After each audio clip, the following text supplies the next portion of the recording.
एक और बता दूं, इन दिनों ज्येष्ठ के महीने में लौकी का खीर कैसा लग रहा है? खाया कभी लौकी का खीर? किसी ने खाया? नहीं खाया? लौकी का खीर, लौकी बहुत बढ़िया लाइए और लाके उसको अच्छी तरह से छील लीजिए।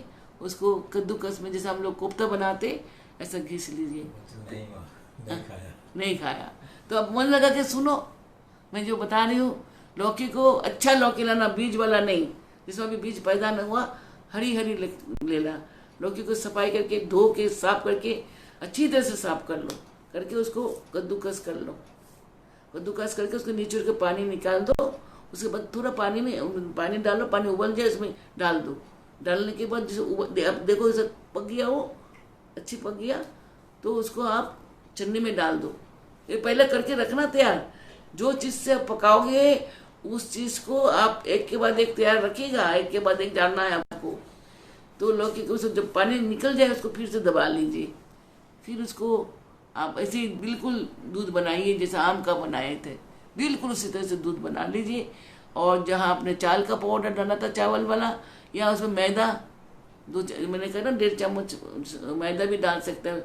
मैदा अब देसी घी में इलायची डाल के थोड़ा मैदा भी डाल सकते हैं, जो चावल नहीं खाना चाहते हो तो उसको अच्छी तरह से आप उसको वो कर लीजिए।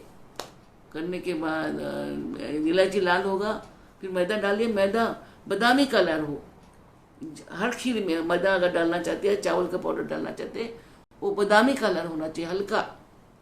तो उसके बाद आप दूध में उसको डालना होता है बताया। यहाँ भी खीर पूरा तैयार करोगे। करने के बाद दूध उबल जाने के बाद आप पहले उसमें क्या डालेंगे? लौकी का पल्प डालेंगे। पल्प नहीं होता, या खुला खुला चावल जैसा दिखेगा ये, तो आप लौकी का वो डाल दीजिए, पल्प डाल दीजिए, लौकी उबली हुई लौकी डाल दीजिए, उसको हिलाते जाइए। जब लौकी पक गया, ऑलरेडी आपके पास पकी हुई होती है, दूध में पकने से उसको स्वाद आ जाता है। तो पकना चाहिए थोड़ा दूध में ताकि उसको स्वाद आए। इसलिए दूध आप 2.5 किलो से 3 किलो भी ले सकते हैं, क्योंकि वो घटेगा। जब 2 उबाल आते हैं दूध एक कम से कम आधा किलो घट जाता है। दूध का नियम है, उबालते कम होता है लगता है।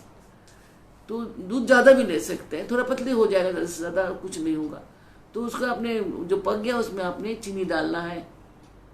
चीनी डालने के बाद उसमें जो भी फ्रूट्स, किशमिश, बादाम, पिस्ता, जो आप डालना चाहते हो, बहुत ज़्यादा भी नहीं डालिए, मुँह में लक्कर पक्कर लगता है। थोड़ा थोड़ा सब कुछ डालिए। और डालने के बाद में वैसे ही आम का खीर बना था वैसे ही उसमें से गार्निश पहले कोई बर्तन में डालिए, गार्निश करिए, ठंडा खीर खाइए लौकी का। और आपने कभी ऑरेंज का खीर खाया? नहीं खाया, मैं जानती हूँ नहीं खाया, क्योंकि ऑरेंज का खीर बनाना बहुत कठिन है। बड़े बड़े ऑरेंज लेना चाहिए, इतना बड़ा बड़ा ऑरेंज लेना चाहिए, जिसमें उसको जब निकालो अलग करो ना, सब ऐसा खोल के जब उसका अलग करेंगे, एक भी दाना उबालना फूटना नहीं चाहिए, खटाई नहीं आएगा। तब उसको पूरा साबुत निकाल लीजिए। लेके उसको थोड़ा सा पानी में धोल के उसमें डाल दीजिएगा चन्नी में। फिर खीर ऐसा तैयार करिए। उसमें बाद में जब ठंडी हो जाए, बिल्कुल फ्रिज में ठंडी हो जाए, फिर उसको अपने डाल देना है, सब दाना को डाल के हिला देना है और उसके बाद गार्निश करो। कई बच्चे बहुत पसंद करते, खा लेते हैं, लेकिन उसको आप रख नहीं सकते। बनाइए और खाइए जो ऑरेंज का जो खीर होता है। खीर ऐसा बहुत कुछ के बनते हैं, लेकिन खीर में क्या देना चाहता है? अब लौकी में नारियल का भी दे सकते हैं, जो लोग नारियल खाते हैं, विशेषकर पंजाब, उत्तर प्रदेश, यानी बिहार तक, बंगाल तक, ये लोग बहुत नारियल खाना पसंद करते हैं। तो कच्चे नारियल को ऐसा करके निकालना होता है बारीक बारीक करके। तो हम लोग दूध में कच्चे नारियल को भी कई टाइम उबाल लेते हैं, तो उसको जगह में चावल या मैदा कम डालते हैं। तो नारियल भी अपने में बहुत पुष्टिकर है। और एक और होता है, मैंने देखा, सूखा नारियल को कद्दूकस करके, एकदम बारीक कद्दूकस करके पहला अलग से दूध में उबाल के उसको तैयार रखिएगा। बाद में नारियल का खीर बोलता है उसको, जैसे आपने लौकी का खीर बनाया ऐसे बाद में इस दूध में भी उबालिए। फिर वैसे ही सब कुछ देके पकाने के बाद ये पतली पतली होता है बोल के थोड़ा आपने इसमें मैदा भी दे सकते हैं, आधा चम्मच, एक चम्मच मैदा दे दीजिए। ऐसे ही पहले भूज के वैसे जैसा बनाया आप तक ऐसे ही, इसमें कोई बदली नहीं आता, सामान बदल सकते हैं आपका। तो नारियल का बहुत अच्छा लगता है। कई टाइम नारियल से आपने एक बात बता दूं मैं, खसखस जानते हैं, कई लोग, हम लोगों को बंगाल में हो या इधर में भी, उत्तर प्रदेश में बहुत हम खाए खसखस। खसखस को आप पिसवा लीजिए, चलो भूज लीजिए, फिर हल्का सा, फिर भूज लीजिए, फिर करके उसको आप पीस लीजिए। नारियल जब पक जाए तो खसखस को गर्म दूध में मत डालिए, वो फट जाएगा। फिर चीनी उनी देके सब देके भुजी खसखस को थोड़ा सा आस्ते से पीस लीजिए, कुछ करीब एकदम बारीक मत करो। और उसमें भी कर सकते हैं, मिक्सी में खसखस थोड़ा डाल दो, नारियल, खसखस, बादाम या मगज, ये डाल के खीर बना दीजिए। बच्चों को तो ज़रूरी है। आँख की पुतली वगैरह, ये जो दृष्टि है, ये कान है, ये सब ब्रेन है, इसको बहुत अच्छा है। नारियल का खीर जो है, सूखा नारियल जो गोला बोलते हैं, गोला को आप उसको कर लेना। हम बंगाल में कच्चे नारियल के भी करते हैं, हमें अच्छा लगता है। लेकिन इस तरफ और मैंने देखा नहीं खाता। दक्षिण भारत में नारियल का खीर बहुत खाया जाता है।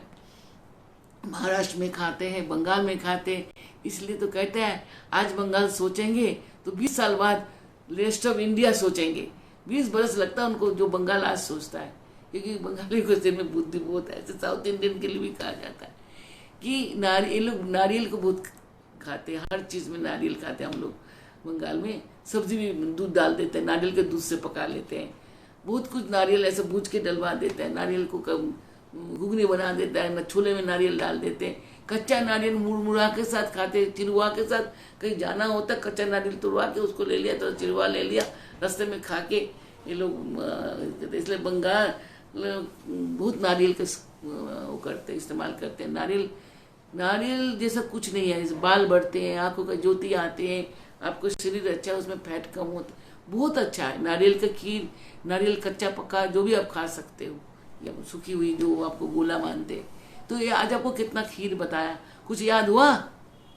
अब बना के खिलाओगे मुझे, समझ आया? ऑरेंज का खीर अगर हम नारियल दूध में बनाएंगे तो वो फटने का भी डर नहीं रहता। नारियल के दूध में ऑरेंज का खीर बहुत टेस्ट लगता है। ये कई किस्म से बनते हैं। आज हम लोगों ने जो भी खीर बताया, ये सब कुछ हमारा शरीर के लिए बहुत अच्छा, बहुत उत्तम है। कई लोग जैसे चावल का पाउडर है, मैंने अभी मैदा बोला, और कई लोग बारीक उसे सूजी से भी बनाते हैं। खूब बारीक सूजी को लेते हैं, उसमें बंदे में 1 चम्मच 1.5 चम्मच सूजी भी डाल देते हैं। लेकिन सूजी का मुझे अच्छा नहीं लगता बोल के मैं नहीं बोला, ये बात है। तो आप लोग खीर मखाने भी देते हैं हम लोग। कई टाइम खीर मखाने लाके देसी घी में भून के दूध में उबाल लेते खीर मखाने को, और उस जो सब देते बनाते हैं। नारियल के खीर बनाते हैं खीर मखाना से, खसखस, नारियल के खीर, ये सब डाल के, मगज डाल के खीर बनाता है। ये खीर ठंडी के दिन में बहुत बहुत अच्छे है। अक्टूबर से लेके मार्च तक इस खीर को आप खाइए तो देखिए आपको ब्रेन कैसा, आपको आंखें कितना अच्छा हो जाएगा। समझ आया? खीर का तो टाइम को तो ठीक है। आज आपको छोटा कहानी, सत्संग तो जरूर करेंगे, छोटा कहानी बताएंगे, आधा बताएंगे कल या जिस दिन भी बताएंगे उस दिन बताएंगे, हैं? बिना जिसको मगज कैसे खाते हैं? मगज पहले लाके उसको भून लीजिए, उसके बाद मगज को ऐसा किसी के ऊपर रख के ना उसको रगड़ दीजिए, तो उसको चमड़ा छिलका सब निकल जाते हैं। या बाजार से साफ किया हुआ मगज लाएगी। मैं तो बोला था अपने घर में आप कितना तरबूज खाते हो आजकल, तरबूज का बीज निकाल के रख दो, खरबूजा के बीज रख दो, पकी हुई खीरा इन दिनों बहुत आ जाता है, खीरे के बीज रख दो। तो ऐसे से अपने घर में बीज को कलेक्ट करो, सीताफल के बीज को कलेक्ट करो। ये इस तरह से पंच मगज बनेगा। अपने घर में रखिए, सफाई करिए। उसके बाद उसको जो धूप में कुरकुरा हो जाए, धूप में रख के भी उसको कर सकते हैं, या थोड़ा सा टॉस कर लीजिए। उसके बाद उसको छिल जाता है। फिर उसको पीस के, खीर में पीस के भी डाल सकते हैं, थोड़ा आधा पीस के भी डाल सकते हैं, ऊपर से ऐसा भी डाल सकते हैं, वो आपके ऊपर है। लेकिन हम लोग पीस के भी डाल देते हैं अधिकतर, तो खीर बहुत अच्छा बन जाता है। जैसे आम को हम लोग पेस्ट बनाते तो उसको भी, तो खसखस को भी टॉस करके उसमें थोड़ा हम लोग पिसवा देते हैं तो अच्छा बनता है। दूध थोड़ा ज़्यादा डाल देते हैं, मिश्री डाल देते हैं, बतासा डाल देते हैं। मिश्री का खीर में इस्तेमाल बहुत अच्छा है। सब दो, मैंने तो अभी बोला ना 2.5 किलो दूध जरूर लीजिए, उबालते आधा किलो कम से कम हो जाएगा। उसके बाद आप उसमें 2 किलो आम साबुत लीजिएगा तो गुठली गाटली छिलका फेंक के जो आपको पल्प बनता है वो बहुत अच्छा है। अल्फांसो को तो पत्ता वो होता है, चमड़ा भी पतली होती है तो अच्छा बन जाता है। नहीं तो 1 किलो 1.5 किलो पल्प ले लीजिए। 1.5 किलो पल्प थोड़ा ही होता, ज़्यादा नहीं होता। और दूध आपके पास 2 किलो पूरे रहते हैं तो उसमें बढ़िया खीर बन जाता है, ताकि खीर हिले ना, डोलेगा नहीं, वो जम जाएगा। इसको जो गुड़ दिए बाबा, गुड़ में स्वाद कहाँ है? अबे आम का दिन में तो गुड़ होता ही नहीं है। हमारा खजूर का गुड़ भी नहीं होता, गन्ने का गुड़ होता है, लेकिन गन्ने का गुड़ में वो स्वाद ही नहीं निकलेगा। आम में तो चीनी या मिश्री बताशा ये डाल के बनाइए तो ज़्यादा स्वाद लगेगा आपको। ये सबसे बढ़िया मिश्री क्यों है? मिश्री गर्मी के दिन में आपको ठंडा ही देगा, आपको जुकाम खांसी नहीं करने देगा, लंग्स को बहुत आराम देगा, पेट को ठंडा देगा, शरीर को खून को आपको अच्छा करेगा। मिश्री जो कुंजा मिश्री ले लीजिए या धागे वाला मिश्री ले लीजिए, दोनों मिश्री अच्छी होते हैं इन दिनों। मिश्री का पानी मैंने उस दिन कहा था, रोज एक आदमी को 1 जग पानी उबाल के 1 जग पानी में आप 50 ग्राम सौंफ और 100 ग्राम मिश्री डाल के रख दीजिए। सुबह उसको एक उबाल डाल दीजिए अच्छे से, उसको छान के उस पानी को ठंडा करिए, उसमें नींबू डाल के शिकंजी बना के पीजिए। इतना 45 डिग्री में क्या करिएगा? तो इस तरह से शिकंजी बना के खाइए। मिश्री के जैसा तो चीज़ ही नहीं है। मिश्री अपने में एक अद्भुत औषधि है। समझ आया? अच्छा।